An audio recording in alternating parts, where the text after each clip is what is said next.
ಬಂಡಾಯ ವೀರ ಈಶ್ವರಪ್ಪ ಸಮಾಧಾನ ಪಡಿಸಲು ಕಸರತ್ತು. ಚುನಾವಣೆಗೆ 40 ದಿನ, ನಾಮಿನೇಷನ್ಗೆ 20 ದಿನ ಬಾಕಿ ಇದೆ. ಅಷ್ಟರಲ್ಲಿ ಬಂಡಾಯ ಶಮನ ಆಗುತ್ತೆ ಎಂದ ಜೋಶಿ.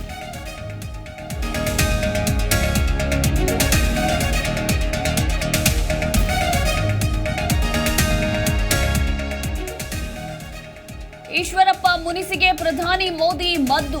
ನಾಳೆ ಶಿವಮೊಗ್ಗದಲ್ಲಿ ಪ್ರಧಾನಿ ಮೋದಿ ಮತಬೇಟೆ.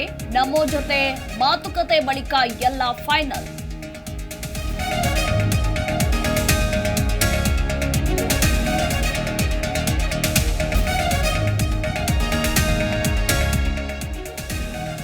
ಲೋಕಸಭೆ ಚುನಾವಣೆ ಜೊತೆ ಉಪಚುನಾವಣೆಗೆ ಸಜ್ಜು. ಶಾಸಕ ರಾಜ ವೆಂಕಟಪ್ಪ ನಾಯಕ್ ನಿಧನ ಹಿನ್ನೆಲೆ ಸುರಪುರ ಮತಕ್ಷೇತ್ರದ ಚುನಾವಣೆಗಾಗಿ ಸಭೆ ಚರ್ಚೆ.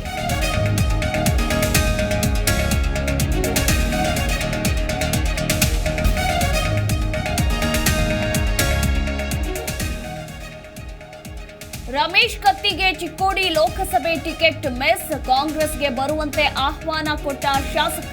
ಸಭೆ ಮಾಡಿ ರಮೇಶ್ರನ್ನ ಕರೀತೇವೆ ಎಂದ ರಾಜು ಕಾಗೆ.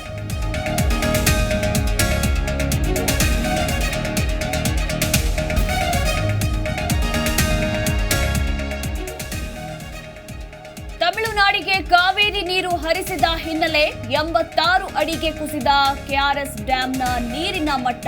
ಬರದಿಂದ ಬತ್ತಿದ ಕೆರೆ ಕಟ್ಟೆಗಳು, ಜನ ಜಾನುವಾರುಗಳಿಗೆ ಸಂಕಷ್ಟ.